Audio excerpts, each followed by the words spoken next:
10 मई 2024 का दिन एक स्पेशल कोर्ट ने 11 साल पुराने नरेंद्र दाभोलकर मर्डर केस का फैसला दिया। 2 लोगों को आजीवन कारावास की सजा सुनाई, लेकिन यूएपीए की यानी आतंकवाद की सभी धाराएं हटा दी गई। और तो और जो कथित मास्टरमाइंड थे उन्हें कोई सजा नहीं सुनाई गई। कोर्ट ने अपनी नाराजगी जताते हुए कहा कि पुणे पुलिस के साथ साथ सीबीआई भी उन मास्टरमाइंडों का पता लगाने में विफल रही है।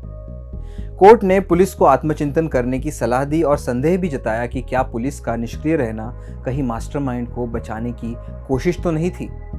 कोर्ट ने माना कि सचिन अंदुरे और शरद काळस्कर भले ही गोली चलाने वाले शख्स थे, लेकिन हत्या का मास्टरमाइंड कोई और ही है और पुणे पुलिस और सीबीआई दोनों भी इस मास्टरमाइंड को पकड़ने में नाकाम रहे हैं। तो आखिर क्या है पूरा मामला और क्या पुलिस ने सच में दाभोलकर के हत्यारों को बचाने में सहायता की?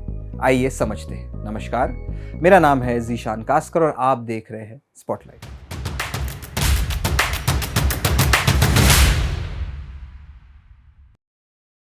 सीबीआई के एक स्पेशल कोर्ट ने 171 पन्नों के डॉक्यूमेंट में दाभोलकर की हत्या का फैसला सुनाया।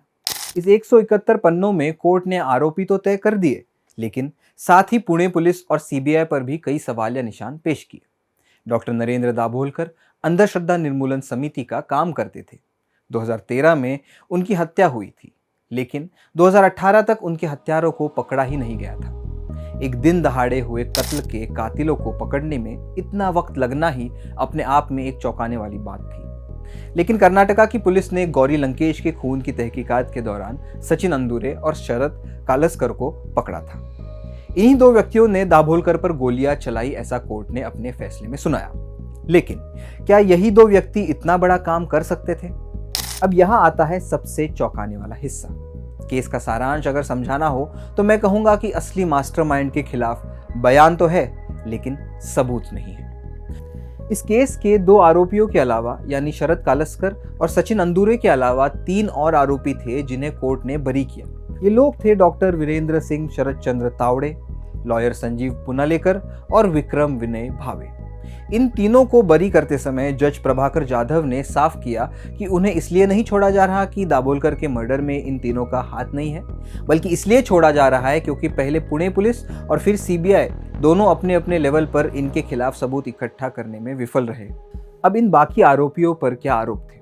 डॉक्टर तावड़े, जो इस पूरे केस का मास्टरमाइंड बताया जाता है, इसके बारे में तो खुद आरोपी विजय काळस्कर ने सीबीआई को बताया था। दाभोलकर पर गोली चलाने वाला काळस्कर कहता है कि 2001 में वह तावड़े के कांटेक्ट में आया, जो उसे सनातन संस्था नामक एक ऑर्गेनाइजेशन का काम करने प्रोत्साहित करता था। इंटरनेट के भारत में कदम रखने से पहले का ये जमाना था। तावड़े जैसे सनातन संस्था के लोग हार्ड ड्राइव में नफरती कंटेंट सामूहिक तौर से लोगों के गांव-गांव में जाकर दिखाते थे। 19 साल का युवा काळस्कर भी तावड़े के झांसे में आ गया और धीरे धीरे उसका माइंड वॉश होना शुरू हो गया। काळस्कर उन्हीं सब चीज़ों से बह गया जो आज व्हाट्सएप यूनिवर्सिटी का हिस्सा है, यानी कथित लव जिहाद, गौ हत्या, मुसलमानों की लोक संख्या में कथित बढ़ोतरी होना इत्यादि। सीबीआई के सामने काळस्कर ने ये सभी बातें कबूली थी और कहा था कि तावड़े ने ही उसे पिस्तौल चलाने की ट्रेनिंग दी थी और दाभोलकर को मारने की बात भी तावड़े ने ही काळस्कर को कही थी। कोर्ट ने कहा था कि उनके सामने कोई पुख्ता सबूत नहीं है तावड़े और बाकी आरोपियों के खिलाफ साजिश रचने के, लेकिन कई ऐसी बातें हैं जो तावड़े सहित सनातन संस्था का नाम सीधे सीधे दाभोलकर की हत्या से जोड़ देता है। उन बातों पर भी प्रकाशन डालेंगे, लेकिन सिर्फ दाभोलकर की हत्या नहीं बल्कि गौरी लंकेश, गोविंद पानसरे और कलबुर्गी की हत्या के पीछे भी इसी सनातन संस्था का हाथ है, ऐसा आरोप बार बार होता रहता है। इस केस के एक गवाह संजय साडविलकर ने कहा कि डॉक्टर तावड़े हमेशा दाभोलकर के खिलाफ बात करते आए हैं। साडविलकर की चांदी की दुकान थी और तावड़े ने दरअसल साडविलकर को ही पिस्तौल बनाने के लिए कहा था। साडविलकर ने अपनी गवाही में कहा था कि तावड़े को दाभोलकर के खिलाफ हमेशा गुस्सा था और 2004 में तो उन दोनों के बीच बहस भी हुई थी। ये बात इकलौती काफ़ी है ये साबित करने के लिए कि तावड़े के पास दाभोलकर को मारने का एक मोटिव था। आगे बढ़ते हैं। सीबीआई के स्पेशल कोर्ट ने सबूत मिटाए जाने की भी बात कही, जैसे कि दाभोलकर की हत्या दिन दहाड़े होने के बाद भी पुलिस ने घटना का सीसीटीवी फुटेज सबमिट नहीं किया था। लेकिन इस सब से ऊपर दाभोलकर की हत्या एक राजनीतिक साजिश है, इस बात का भी प्रमाण कोर्ट ने 171 पन्नों के निर्णय में दिया है। जज जाधव कहते हैं कि मामला बहुत गंभीर है और राष्ट्रीय महत्व का है। न केवल डॉक्टर नरेंद्र दाभोलकर की हत्या की गई है, बल्कि उनकी विचारधारा को खत्म करने की कोशिश भी यहाँ पर की गई है। कोर्ट ने डिफेंस के वकीलों पर भी सवाल उठाए, जो दाभोलकर को हिंदू विरोधी कहकर उनकी हत्या का एक तरीके से समर्थन कर रहे थे।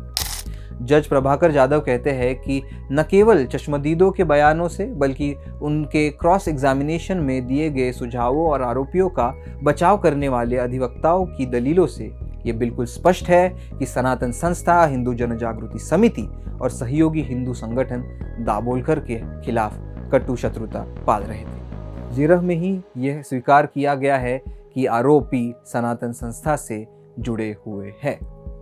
अब इससे साफ शब्दों में शायद ही कोई अन्य कोर्ट इस मामले की सुनवाई कर सकता, लेकिन बदकिस्मती देखिए कि कोर्ट की तीखी टिप्पणी के बावजूद दाभोलकर की हत्या के मास्टरमाइंड को पकड़ा नहीं जा सका, केवल इसी वजह से कि पुलिस ने आरोपियों के खिलाफ सबूत इकट्ठा नहीं किए।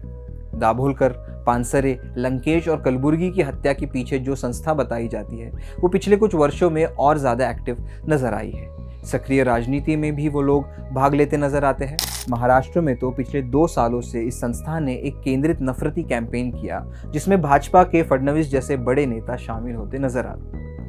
क्या पुलिस और प्रशासन को इन सबूतों के बावजूद सनातन संस्था के कार्यक्रमों को अनुमति देनी चाहिए? और क्या भारत के गृह विभाग को इस संस्था को आतंकवाद की श्रेणी में नहीं लाना चाहिए? इन सवालों के जवाब शायद चुनाव के बाद ही मिले। तब तक मुझे दीजिए इजाजत। मेरा नाम है ज़ीशान कास्कर और आप देख रहे हैं द वायर।